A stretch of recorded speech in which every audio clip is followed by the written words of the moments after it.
Hello everyone, today is another perfume video and I got inspired again to do another rundown. And these are the fragrances, not necessarily my favorites, but the ones that I'm using a lot, but enough to create a dent in the amount of product that has been left in the bottle. I get questions pretty consistently on how I use my fragrances. I am not somebody who swims in fragrance. I am not somebody who douses myself from head to toe. I do appreciate a tasteful application where you are not giving people headaches, migraines, you're not, triggering people's sensitivities, allergies, and asthma.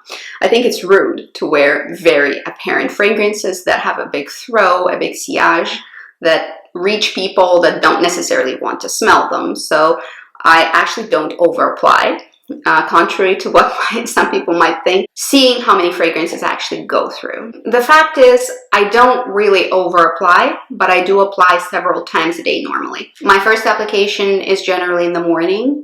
I apply a small amount of specific kinds of fragrances that I deem appropriate for work. It's a pretty typical skin scent sort of idea where you select something that doesn't have a tremendous personality that can be hated by others, and also something that doesn't have sillage. So I don't want people to smell me on the distance of an outstretched hand. So generally I don't want them to be picking up much of what I'm wearing from a distance that close. If they're sitting across from me in my office, they should not be smelling me much, if at all, really.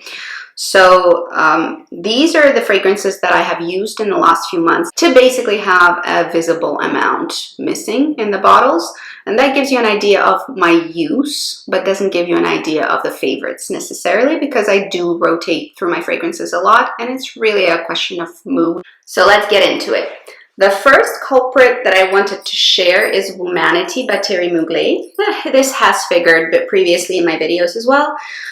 And as you can see, it's not that I really used a lot of it per se in terms of volume. However, it is a kind of fragrance that is tremendously powerful. So this is a very unsafe fragrance for office and small spaces, I would say, because it has so much throw. It really radiates from your skin.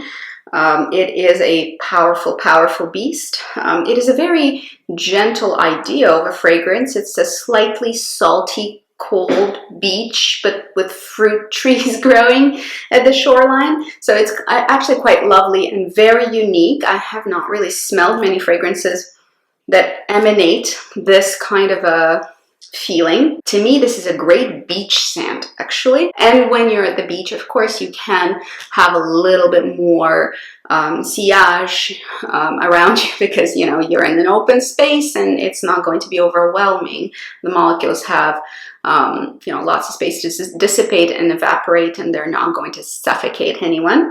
So this is a great summer and beach fragrance, but I did feel like wearing it a few times in the winter, quite a few times in the winter, just to have that uplifting feeling of summer and better things in life. This one really is something that I use a lot. But even if you want the sillage to be significant, you still only require like half a spray to achieve that. Quintessential winter fragrance that I have spoken about ad nauseum is the Replica line from Maison Margiela, and this particular one is by the Fireplace. I really like Beach Walk also from them, and I will probably acquire it in the summer. It's a very light and breezy, happy, non-assuming, nothing really crazy, but just pleasant fragrance.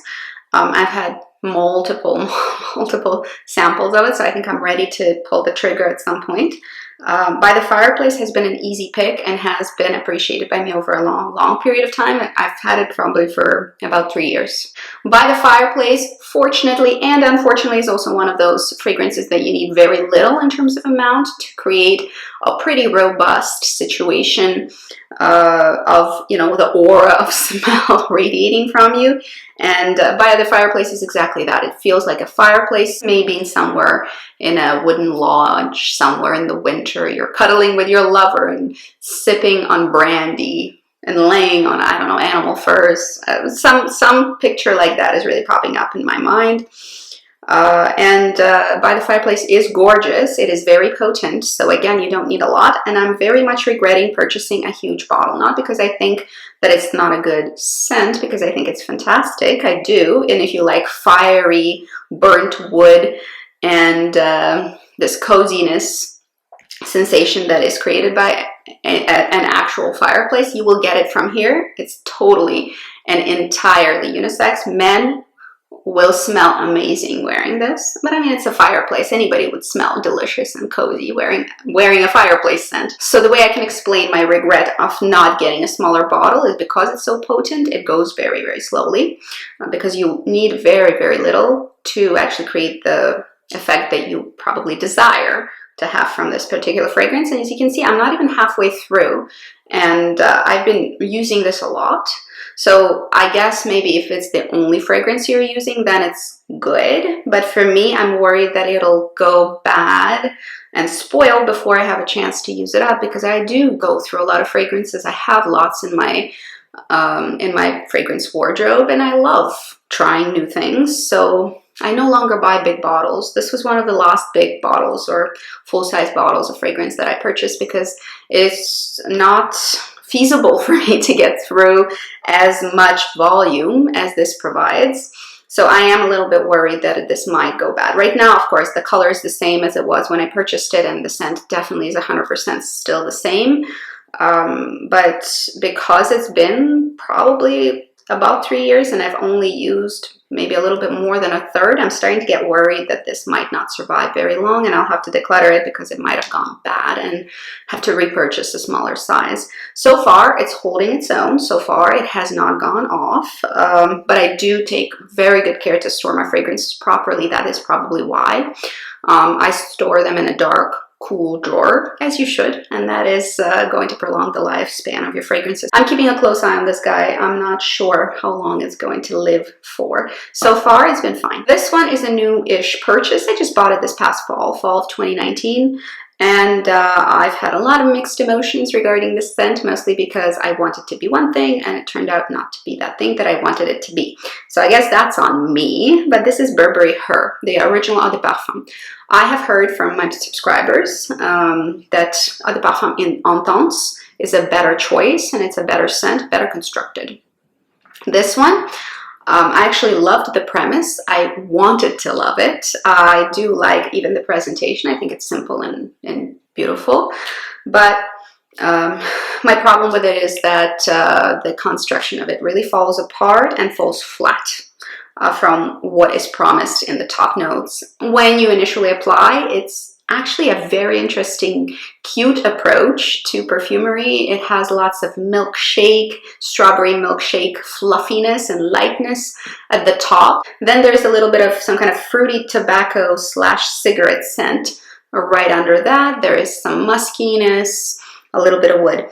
So, you know, this is very enticing. And when I initially applied, I actually really like the effect, which is why I bought it. And that's how they, goddamn it, that's how they get you, because, you know, on application it's beautiful, and then within maybe 30 minutes, it just entirely disintegrates into a powdery, slightly fruity, slightly cigarette-like scent, and that is disappointing, because where's the strawberry milkshake that was promised to me? I really wanted it to stick around, and it just poofed away like nobody's business. It moved on from being on my skin to I don't know where.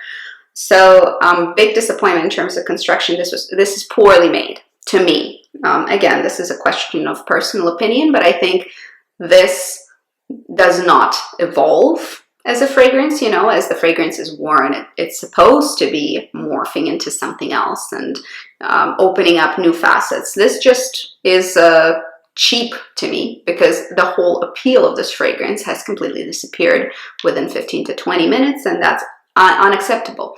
What was remaining was boring and kind of, it wasn't horrible, it wasn't unpleasant, it wasn't gross, but it was just so blah. So boo to Burberry. And I still think that, which is why when I wear this fragrance, this is my bedtime fragrance, because I apply it, I smell what I like, and then I go to sleep, and the rest of the life of this perfume, which is by the way quite short, apart from that weird powdery tobacco note that sticks around for a while. I'm not really like, ugh. Okay, we're just gonna stop here. I don't have anything nice to say, which you probably already figured out. This one, I'm not sure. I might just pass on because I don't love it.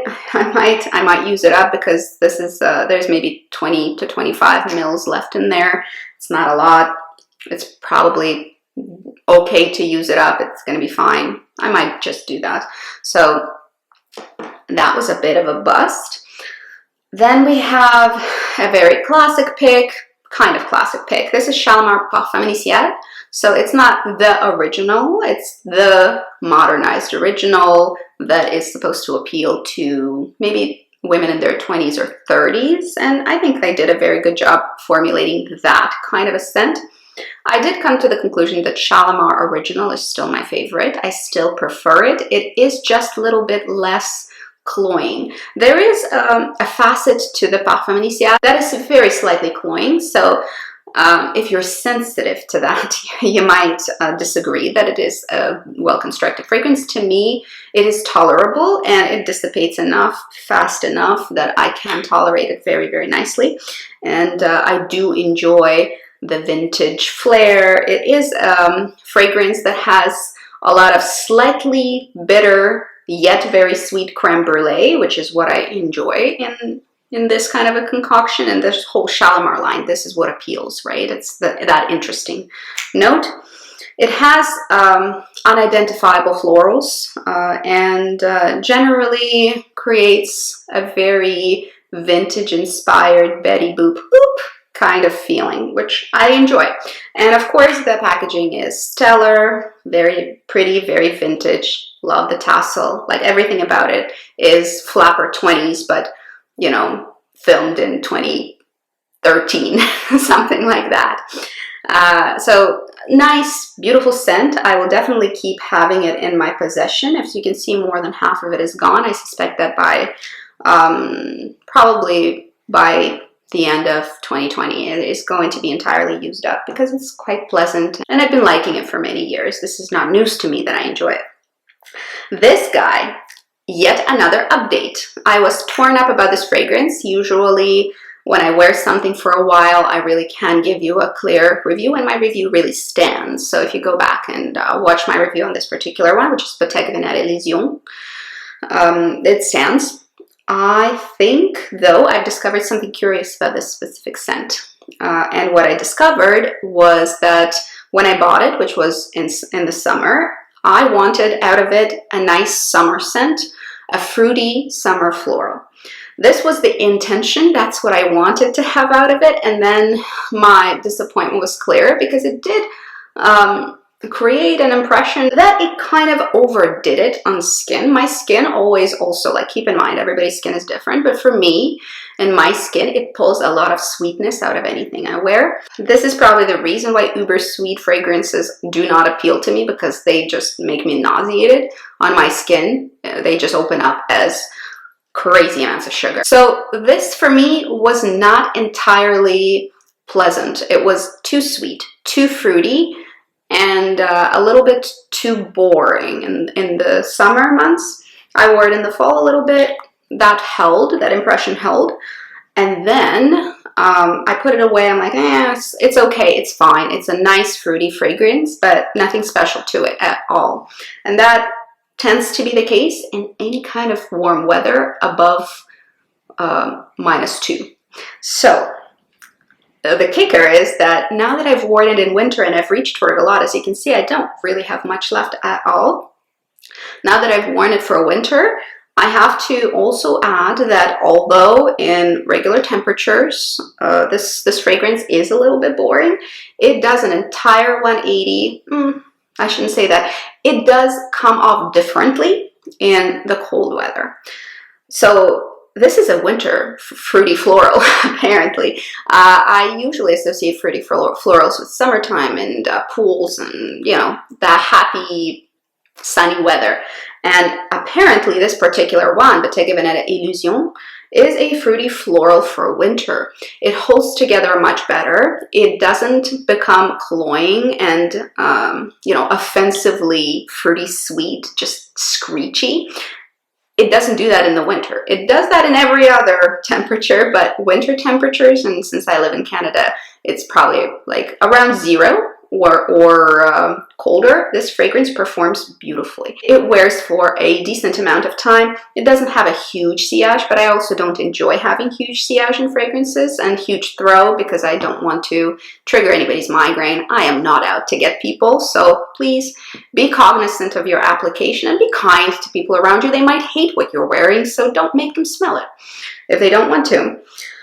So this one actually really holds nicely in winter. It is a pleasant fruity floral. It does give you that sweet preserves vibe for sure. Maybe like a plummy figgy sort of feeling, which I enjoy, which is what I wanted, but it really suffocated me with the sweetness in the summer and with the fruitiness. It was just, it didn't open up in the best possible way, and in the winter it has changed my opinion about what kind of fragrance it is, but now I know it's a winter fragrance for me, and I would advise you to try it in the winter. It's actually quite interesting in the winter.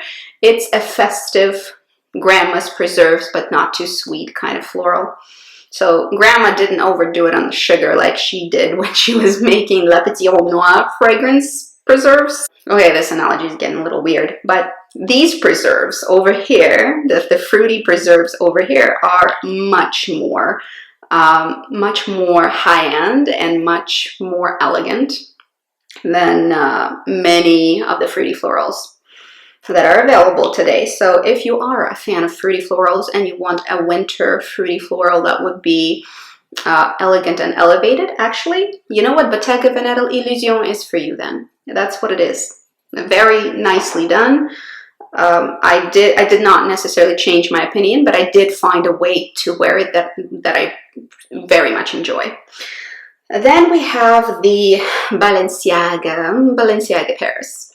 This one I've already mentioned before, but I've used more of it, so now we're more than halfway gone here. This is my second bottle of it in general that I bought. And these are beautiful, powdery, vintage violets. It's a vanity of the 50s young lady that has money as no object, and her life is pretty gosh darn comfortable. It's that. It is pretty proper. One of my picks for office wear because it is very wearable, feminine, but not overly familiar and sweet. It is powdery, so it does create a very soft impression. If you want to be the office bitch, don't wear this. This won't help you. I have other suggestions though. So this Balenciaga is a must-have for me, mostly because it does remind me of the scent of meteorites. Once it's on the skin and I've worn it for about half an hour, it's meteorites to me. And that's one of my most comforting scents. Comes from my childhood, really. It does create this vintage, beautiful, dreamy flair. If you're a fan of violets, this is excellent. One of my favorites for violet scents, and really extremely wearable if you want to create a soft, feminine impression. I would go for that one. It is, however, quite powdery. So obviously, if you're not familiar with perfumery, violets are going to give you a very powdery feel. So if you hate powdery feel, it's not baby powder, but it's still quite powdery. Maybe vintage makeup powder. That's what it smells like. If you don't like powder, the Balenciaga is probably not a good pick. Now, the last one that I have definitely, look at this, I have definitely dented in terms of use is Idylle Eau de Toilette by Guerlain. It is a very, very good scent for those of you who enjoy white florals. If you are a person who enjoys flowers and nothing else, and who has trouble finding a signature white floral scent, this might be it for you. This is Eau de Toilette. Eau de Parfum is a little bit more dense. I do like the Eau de Toilette, but make no mistake, this Eau de Toilette is dynamite, meaning that it is very long wearing and it is quite powerful. So somehow to me, the concentration of molecules in here is definitely more the Eau de Parfum side of things, but it is an Eau de Toilette. It's a little bit less overpowering than their Eau de Parfum, and it's a slightly different scent, of course. So here we have a bouquet of beautiful flowers that you would take to an opera or maybe a symphony.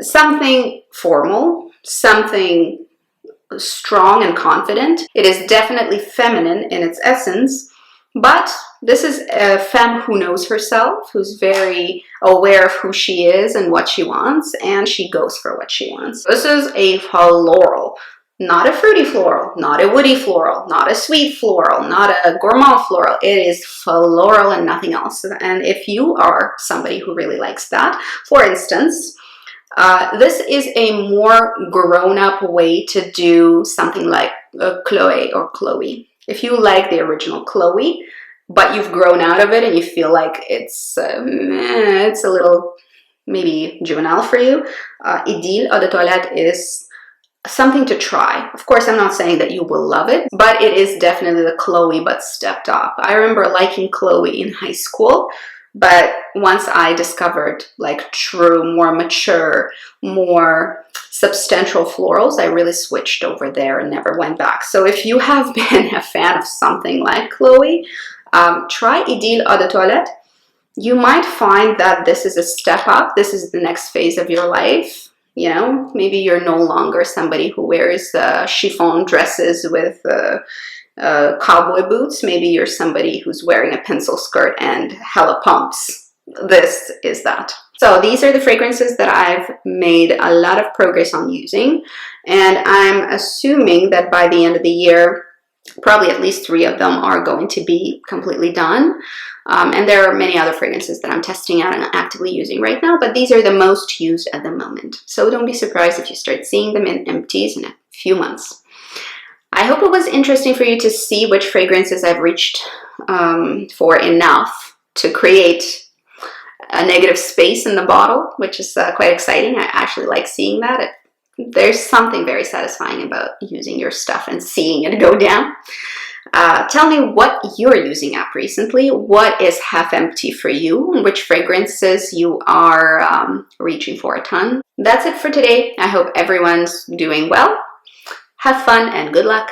Bye bye.